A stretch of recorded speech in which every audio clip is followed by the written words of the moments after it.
The CBS Radio Mystery Theater presents... Come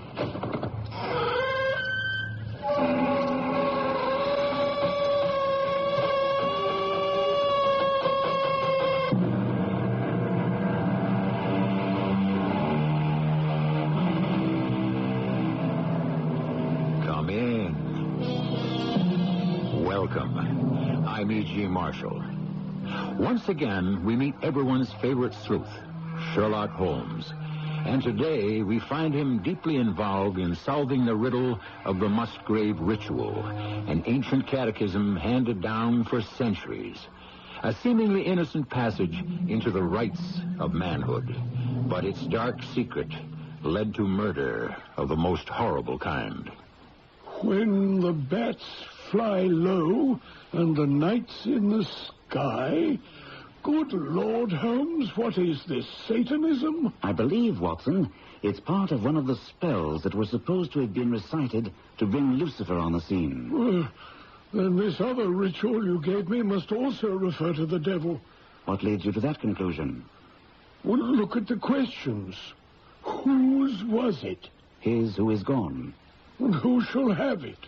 He who will come. If not the devil, then who? That you'll find out, Watson, when you solve the riddle of the Musgrave Ritual.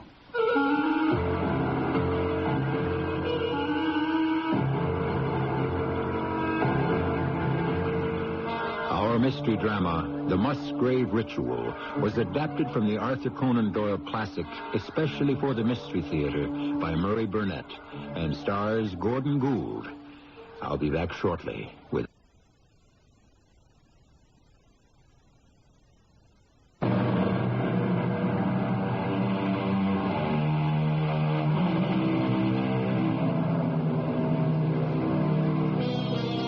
We tend to think of Sherlock Holmes as always having been famous. We also tend to think of the police he came in contact with as being skeptical but respectful of his prowess. Indulgent of his idiosyncrasies because they realized that he had hit in some lucky or miraculous fashion upon clues they'd overlooked. But of course, it wasn't always so. When he first started on his career, it was quite different. And today we embark with him and Watson upon the third case of his fabulous career, the Musgrave Ritual. In chronicling the cases of my friend Sherlock Holmes, I found the most difficulty in setting down the events in those dramas in which I played no part. The Musgrave Ritual is one affair that happened before Holmes and I met. He told me that it started when his old university friend, Reginald Musgrave, visited him in his room in Montague Street, hard by the museum. Come in, Musgrave. I pray to heaven, Holmes, that you can make a proper deduction in my trouble. Although I must confess, the police were against my coming to you at all. Perhaps you'd better start at the beginning. Your problem may be one that lends itself to a simple solution. I wish it was so. I doubt it very much. You see, it's one that concerns my servants. 2 of them have disappeared without a trace.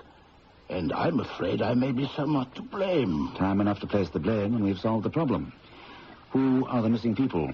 The butler, Brandon, and the second housemaid, Rachel Howells. You have a large staff, then? Yes, although I'm a bachelor. Holston is a large, rambling old place. Takes a good deal of looking after. How long had the 2 been with you? Brunton's been with us for 20 years.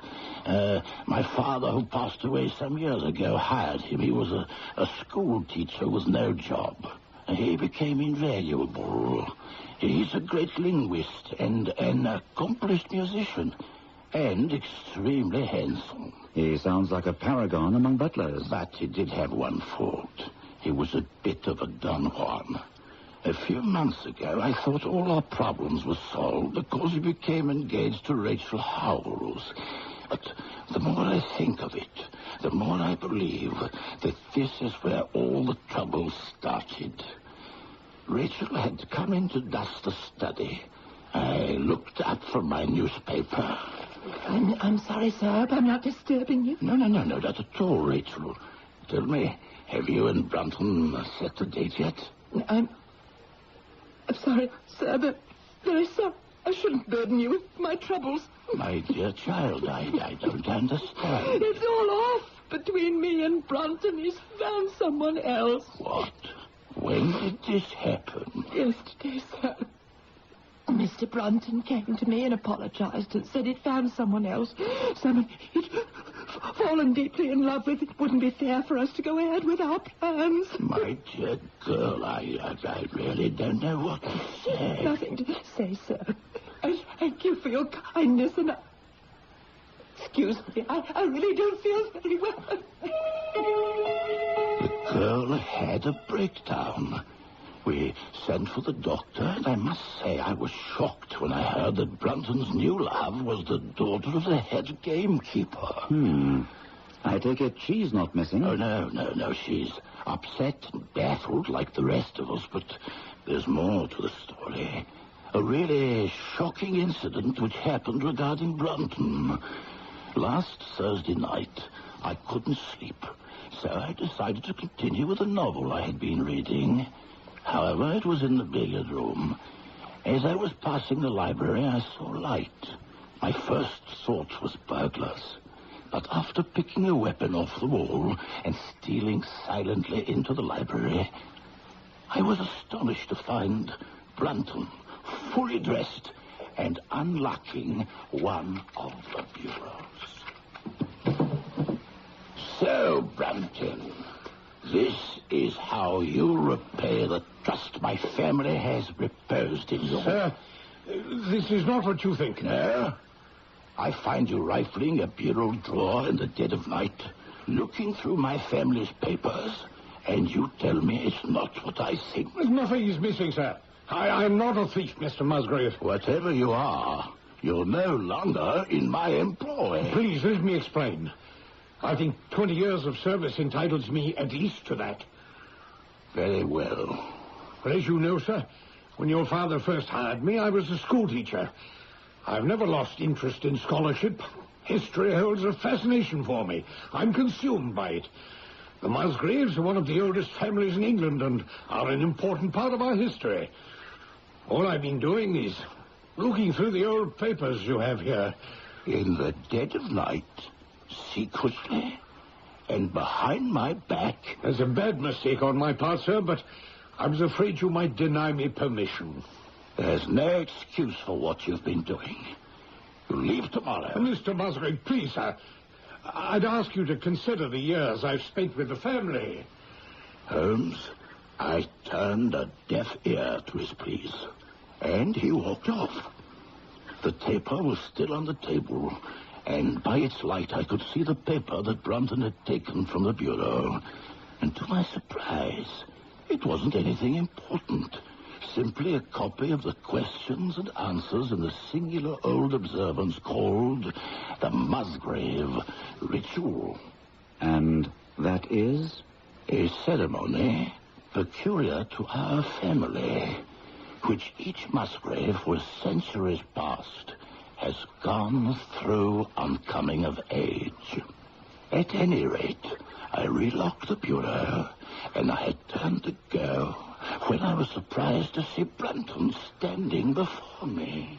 Mr. Musgrave, I've always been a proud man. I can't bear disgrace, sir. Disgrace will kill me. Believe me, my blood will be upon your head if you drive me to despair. If you cannot keep me after what has passed, then let me give notice and leave in a month. A month is too long. Take yourself off in a week and give whatever reason you like. Only a week, sir. A fortnight, sir, at least a fortnight. A week? And consider yourself fortunate that I have been this lenient. The trouble with presenting an accurate picture of Holmes' cases in which I wasn't involved lay in working from Holmes' notes, which were sketchy at best, and in a peculiar shorthand, which I sometimes found baffling. In this case of the Musgrave ritual, I found it necessary to ask him what part the police had played. The police? My dear Watson, remember, they weren't Scotland Yard, and I dealt with a Sergeant Davies of the County Constabulary.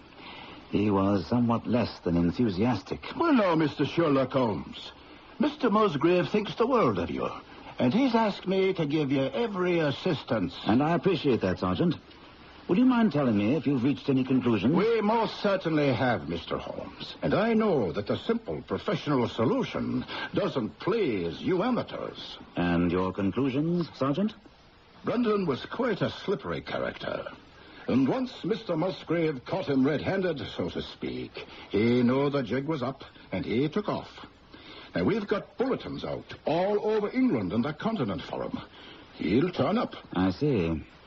And the girl, Rachel? Well, no, that was a pretty piece of acting. Brunton must have been serious about her all along and just used the engagement to the gamekeeper's daughter to cover his traces. Meanwhile, she acted heartsick and then ran off after him to meet him somewhere. Well, Mr. Holmes, that ties everything up nice and neatly, eh? There are a few questions. You describe Brunton as a slippery character, meaning that he had been engaged in acts of thievery before? Oh, yes, of course. Then how do you account for the fact that Mr. Musgrave says that in 20 years he'd never once missed anything of value? Neither cash nor jewels. Hurlstone's a very large place, Mr. Holmes. I suspect that if Mr. Musgrave were to take inventory, he might change his tune. So you have it marked as a case of theft and flight? That's what our experience tells us. Now, don't you agree?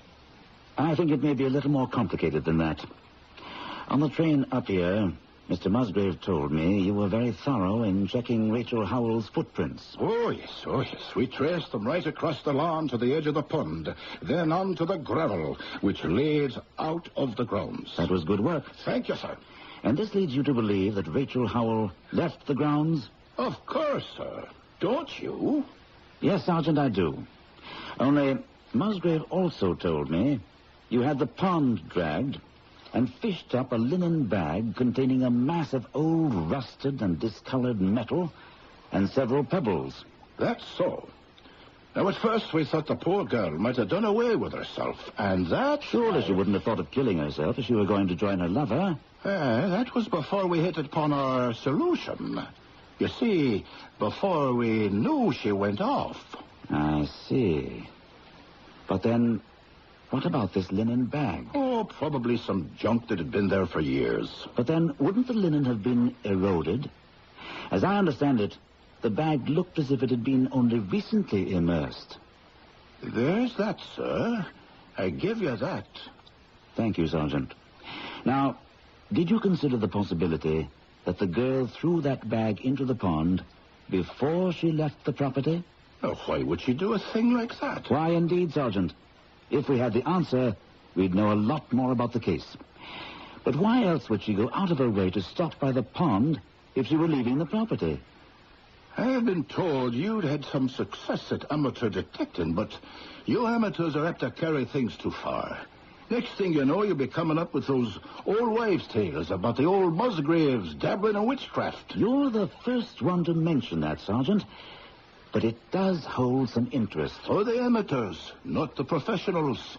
If we listen to half the tales the widow Sykes spins, we'd be chasing shadows every full moon. The widow Sykes? She's the village historian and the village gossip. If you don't want to waste your time, Mr. Holmes, steer clear of the widow.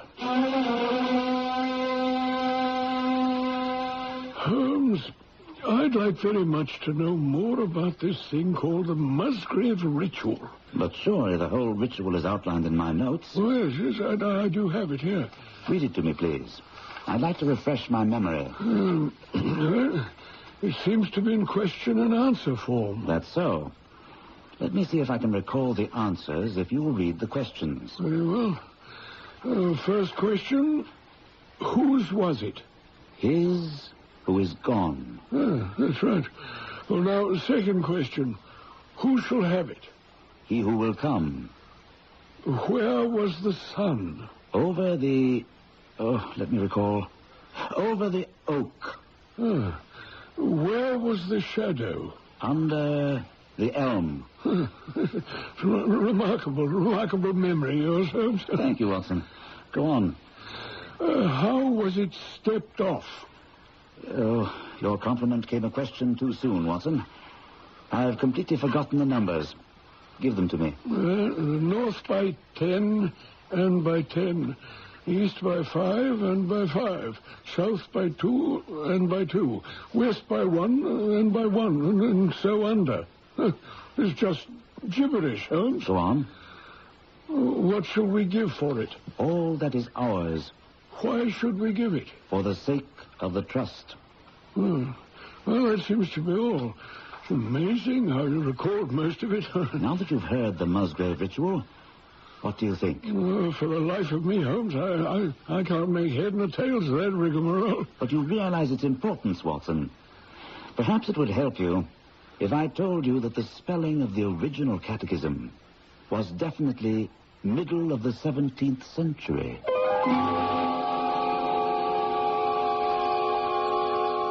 The secret of Sherlock Holmes' unparalleled fascination for readers was that he not only amazed Watson, but also his readers.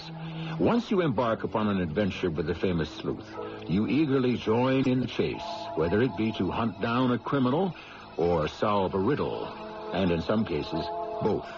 We'll find out which this was in Act 2.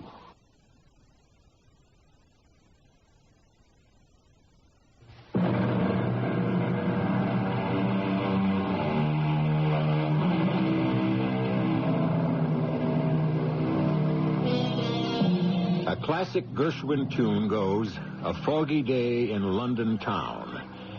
It had me low, it had me down." Whenever I hear it, I can't help thinking that fog and London and Sherlock Holmes make for one of the most exciting combinations in all of literature. We return to 221B Baker Street, where Watson is patiently trying to unravel Holmes' notes in the case of the Musgrave ritual. Holmes, I know you're trying to help me, but from your notes it appears we have 3 separate mysteries to solve. The disappearance of the butler, Brunton, Rachel Howell's vanishing, and this ancient Musgrave ritual. That's just it, Watson. Suppose there was only one mystery, one problem to solve, and by solving it, all 3 questions would be answered. What then? I don't see how that could be possible. I was convinced that the roots of all these happenings lay in the past. And so I disregarded the advice of Sergeant Davies and went to visit the widow Sykes in her small cottage in the village. Come right in, Mr. Holmes. Never mind the geese. They're better than dogs for guarding the house. Sergeant Davies said you might be able to help me. Mr. Holmes, I can see you're not one to stick too close to the truth. If that windbag said anything at all about me, it was to tell you to pay me no mind. Would you like a cup of tea? No, thank you. You mind if I have a cup? No. Earlston is a dark place. There were dark deeds done in the old days. Did you know Brunton? Since he was a lad. He was smart, I'll grant him that, but not as smart as he thought he was. A lot of people knew what he was up to at Earlston. Oh, what was that? Looking for things that were best left lost. Can you give me some idea of the nature of those things? I'm old, Mr. Holmes, and I hold to the old ideas about good and evil. And there were people at Earlston long ago who knew too much about the nature of evil. They did evil deeds. I'm talking about the Musgrave. Back more than 100 years, they dabbled in witchcraft. And you think Brunton was... Looking to find out how they work their spells. Trying to find out how they got their powers. And? And either he found out or he made a mistake. Either way, Mr. Holmes, he's gone. I see. And what about Rachel Howells? She's Welsh, Mr. Holmes. And they're a fine people. But there's darkness in some of them. And there was a lot of it in her. Mark my words, sir, if you want to find the answer, you'll find it in the old days. And the dark days. Thank you, Mrs. Sykes. You've been most helpful. You really mean that? I do. Then you believe in witchcraft? No, but I share your belief that the answer to the mystery lies in the past. I know this must seem a nuisance to you, Holmes, but really, your notes leave a good deal to be desired. No need to apologize, Watson. As my biographer, you have every right to ask questions. Go back to the ritual, Watson. You were on the right track there. Ask yourself why Brunton should be so anxious to master this old formula. I cannot imagine. That's because there's no guile in you, my dear friend. Obviously, Brunton expected some personal advantage from it. What was it, then? And how had it affected his fate? Holmes, I haven't the foggiest. If you continue reading, you'll find that I went back to Hurlstone and sought out Reginald Musgrave. Here you've been looking for me, Holmes. You'll forgive me, Musgrave, if I say that this butler of yours appears to me to have been a very clever man, and to have had a clearer insight than 10 generations of his masters. I hardly follow you. His avid interest in the Musgrave ritual. But the ritual has no practical importance. On the contrary, it seems immensely practical, and I shall need your help in proving it. First, that magnificent old oak tree on the left-hand side of the drive. Was it standing when your ritual was drawn? In all probability, it was there at the Norman Conquest. It has a girth of 23 feet. Have you any old elms on the property? Well, now, there used to be a very old one, some yards from the oak, but it was struck down by a bolt of lightning 10 years ago, and we cut down the stump. You can still see where it used to be? Oh, yes. I should like to see where it grew. All we have to do is step outside.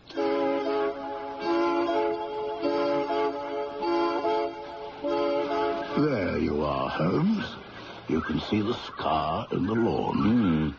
I don't suppose it's possible to find out how high the elm was. I can give it to you exactly. It was 64 feet.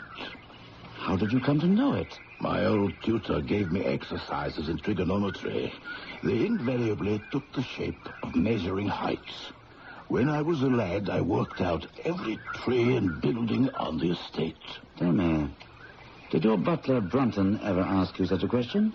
Upon my word, Holmes, I don't know how you ferreted that out. But he did ask me some months ago in connection with an argument he said he had with a groom. But I still fail to understand what's behind it all. Holmes, I must confess that I sympathize with Musgrave's bewilderment. Look at my notes. Go back to the ritual and read. Where? What? Where was the sun? Over the oak. I see, Holmes, and the shadow was under the elm. Precisely. It was obvious from the first that the trees and the measurements were used as guides to some location. And if we could find that exact location, we should be well along towards finding the secret the Musgrave family thought necessary to cloak in so curious a fashion. Hold on. The ritual mentions shadow under the elm. Now, that must mean the far end of the shadow. Otherwise, they would have chosen the trunk as a guide. Excellent, Watson. But how in the world would you measure the shadow when the elm is no longer there? Oh, come, Watson. I know if Brunton could do it, I could also. I went with Musgrave to his study and found 2 lengths of a fishing rod which measured exactly 6 feet. Then I whittled myself a peg to which I tied a long string with a knot at each yard. And then we went back to the elm. I see the sun is just grazing the top of the oak, which is fortunate for us. Now, this is the spot where the elm stood, Musgrave? Right there, Holmes. We put the fishing rod in place, so, and lay out the peg along the lines of the shadow. And we see that it comes to exactly 9 feet. And my mathematical training tells me that if a rod of 6 feet throws a shadow of 9 feet, then a tree of 64 feet will throw one of 96. Correct. Let's get back to the oak and pace out the measurements step by step.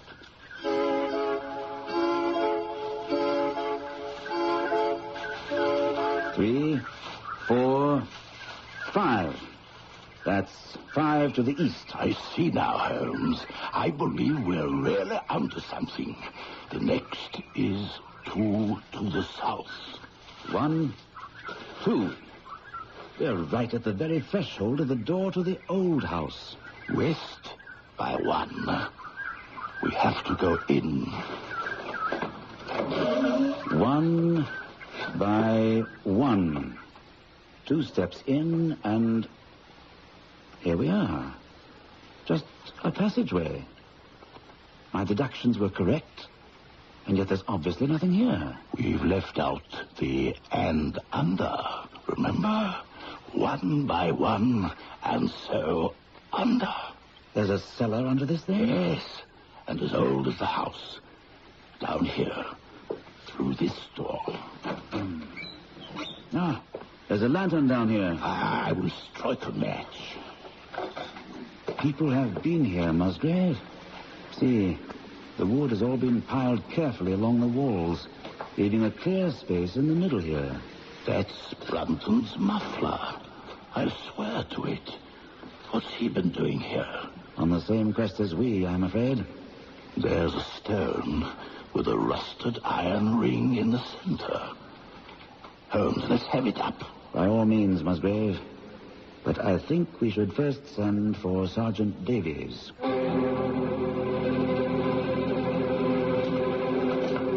now, Mr. Holmes. Think we found something, have we? Did you bring anyone with you, Sergeant? I think I can handle this by myself. I hope you're right. All right, then. What do you want me to do? Help us lift this flagstone. Right you are. Let's get a grip on the ring. Huh? And here. It's too dark to see anything down there. Now stand back and let me flash the lantern down. Good Lord in heaven. Is that thing Brunton? I'm afraid so, Musgrave. But his hands, what happened to them? I imagine he wore them away, scratching at the slab to move it. Hardly room enough for a man to stand upright in that hole. I should hazard a guess that there wasn't enough air for more than an hour. What made him do it, Holmes? What made him do it? Greed, Musgrave. Greed and love.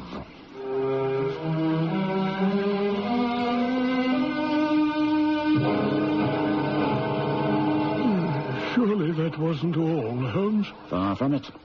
I was as disappointed as you when we uncovered the body of Brunton, and we're still faced with several unanswered questions. When the police took Brunton's body out of that hole under the cellar, they also found a chest. Ah, with buried treasure? Empty. I knew it was empty when Sergeant Davies, with a great many flourishes, brought it to Musgrave's study to open it. It had to be. I don't follow. Because you don't use my methods. Think back to what you already read. What happened in the cellar? Well, I remember exactly what you wrote. You sent for Sergeant Davies and waited until he got there, and then you and Davies wrenched open the stone? Both of us, Watson, with some difficulty. Ah, I see. Brunton must have had an accomplice. Exactly. And therefore, Brunton opened the chest and handed the contents over to his accomplice. What about the accomplice? That required some logical thinking and deduction. I asked myself what we knew. First, that Brunton had solved the riddle of the ritual. Secondly, he'd located the place and found that flagstone was too heavy for him to lift. Where could he find help? From outside? Too risky. Even if he could find someone he could trust. He had to have someone inside the house. But who? Rachel Howells. Of course. But remember, he had jilted the girl. How would he then proceed to enlist her help? From the picture you've given me as to the kind of rogue he was, I imagine he would have attempted to convince her that he still loved her. You hit it, Watson. I tell you, I could see the action as if I myself were a witness. Brunton slipping upstairs to her room late at night and tapping softly on the door.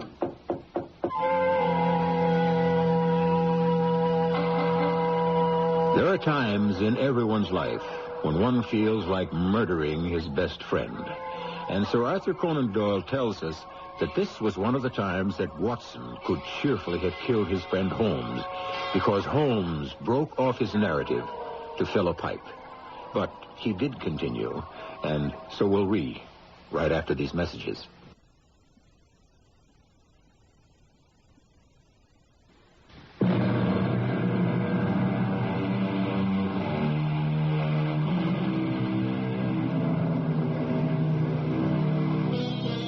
Sir Arthur Conan Doyle isn't noted as an author who writes cliffhangers, but we must remember he penned the longest cliffhanger of all time when he left Sherlock Holmes and Moriarty dangling over the Reichenbach Falls for 3 years before resurrecting him. And now, in explaining and filling out his notes on the Musgrave ritual, he'd left Watson waiting while he filled his pipe, before picking up the narrative where he'd left off, with a soft tapping on Rachel Howell's door in the dead of night. Who is it? It's Richard. Richard? What do you want? To talk to you. Go away. Rachel, please. It's important. To you or to me? To both of us. To our life together. Please, open the door. All right. But just for a moment. Thank you, Rachel. Why'd you close the door? If you think you... Rachel, I'm here to ask you to forgive me.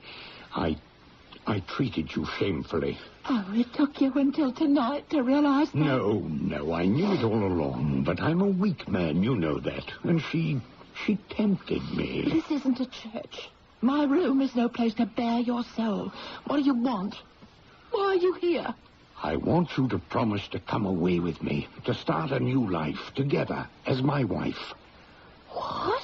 I mean it, Rachel. It took these weeks away from you to realize you were my true love. And what about your engagement to Jane? Well, it's only justice that she'll be treated as I treated you. And where'd we go? Anywhere you want, anywhere in the world. Oh, well, I know you've got a glib tongue. This isn't just talk. I've discovered the secret. Are you still talking about that old piece of paper? That old piece of paper is going to make us rich. Rich beyond anything you ever dreamed. So you told me when you first said you loved me. But then I didn't know where to look. I found it, Rachel. I found the place. Oh, and what is it? Gold?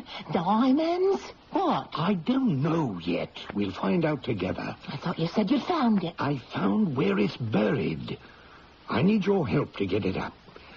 Rachel, do you hear me? Get out. What? So Jane wouldn't help when you asked her?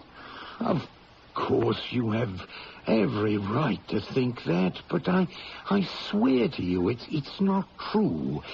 I've not even whispered a word of this to Jane. I don't believe you. How can I convince you? You come to my room in the middle of the night. You tell me you've had yet another change of heart. You don't love Jane. You love me. I've always loved you. And then you ask my help. Well, you can have it when you announce our engagement. But I can't do that. Why not? Because of the repercussions. I'd look like a fool in everyone's eyes. Think of what the other servants would say. But that didn't bother you before. Do just what you did with me. Impossible. That's what I thought. Well, now you can leave. There's nothing to keep you here. Rachel, I've been sacked. Is there no end to your life? It's true. Mr. Musgrave caught me in the library studying the ritual. I found the treasure, but I've only got 3 days to get it. The treasure. That's what's important to you, isn't it? It's important to us. With the treasure, we can do as we please, live the life we want. Think of it, Rachel. You and I together, master and mistress. We'll hire servants instead of serving others. Oh, if only I could believe you. Listen, you can test me. Go to Mr. Musgrave. Tell him I told you I was leaving. He'll admit that it's so. Now, do you believe me? If only I could. I want to. My heart wants me to, but Rachel, trust me. Just let yourself trust me. Listen to your heart, Rachel. Come here into my arms. Don't think any more.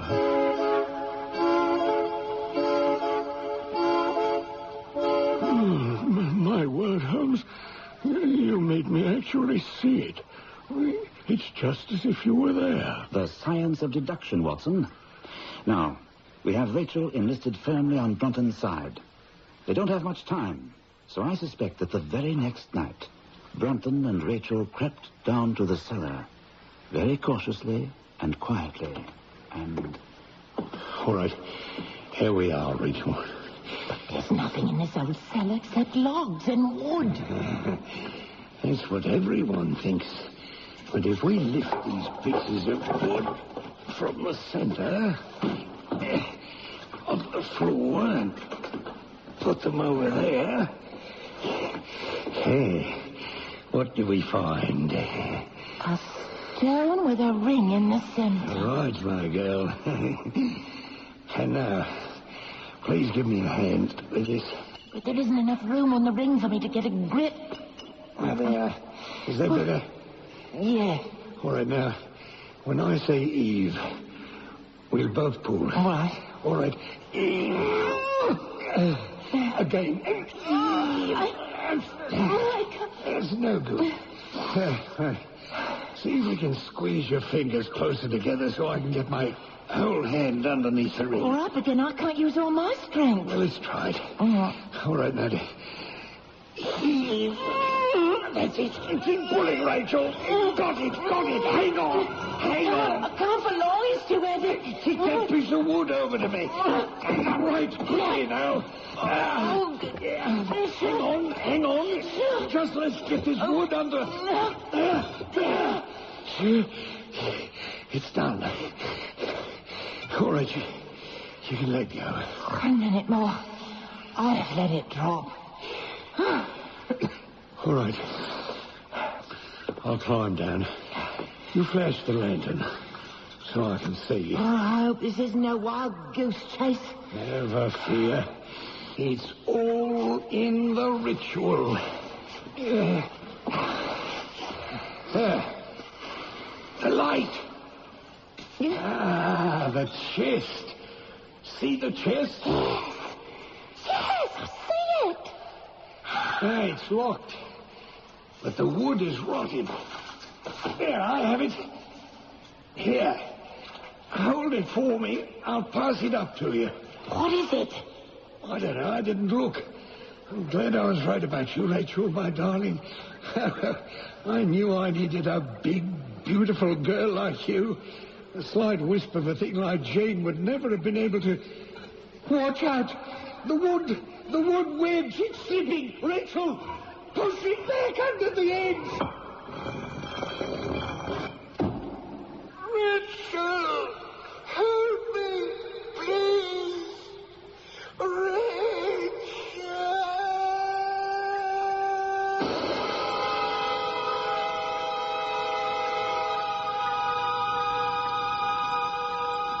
Good heavens, Holmes. What a horrible picture you paint. Horrible? Certainly. But that must have been the way it happened, Watson.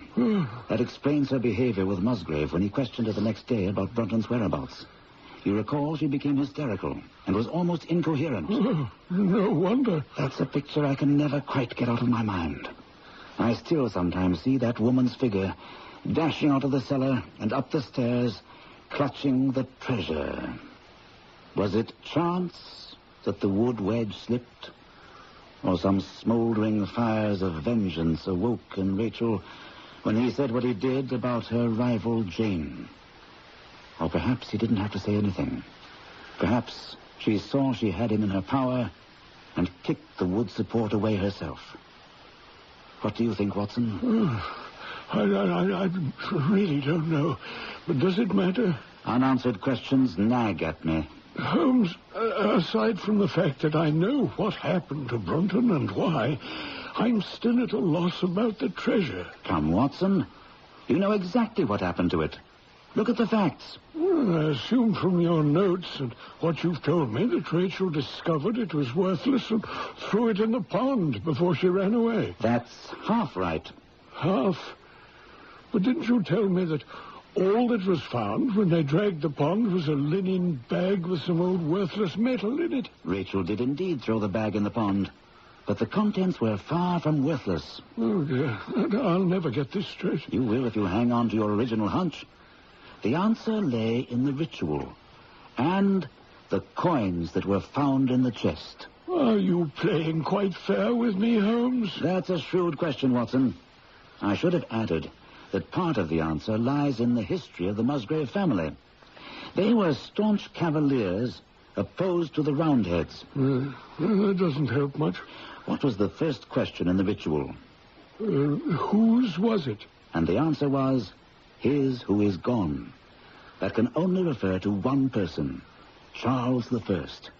Remember the coins? Well, I see that now, but still... And the ritual continues, who shall have it?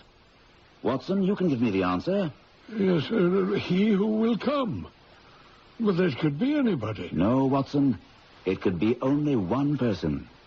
Charles II, whose advent was already foreseen. Watson, the treasure was the crown of the Stuarts. But how was it that Charles did not get his crown when he returned? The only explanation is that the Musgrave who held the secret died suddenly, and by some oversight left the ritual to his descendant without explaining the meaning of it. From that day to this, it had been handed down from father to son, until at last it came within reach of a man who deciphered its secret and lost his life in the venture. And the girl, Rachel? No trace of her has been found to this day. Is it possible she did away with herself? I have considered that, Watson. And I knew, whether she had or not, I'd have the answer to the question that bothers me. How so? It stands to reason that if Rachel Howells committed suicide, then the wood wedge must have slipped, and she couldn't stand the guilt and remorse she felt because she did nothing to help Brunton. If, on the other hand, she didn't kill herself, then she must have felt justified in taking her terrible revenge and making a successful escape.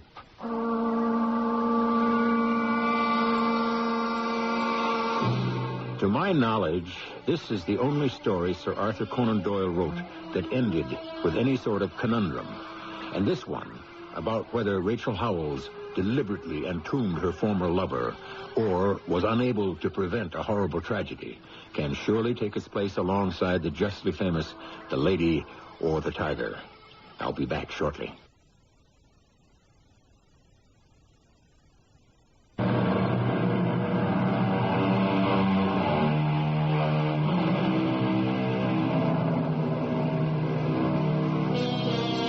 The question about Rachel Howells, and did she or didn't she commit suicide, is most intriguing, and each of you undoubtedly has his or her own answer.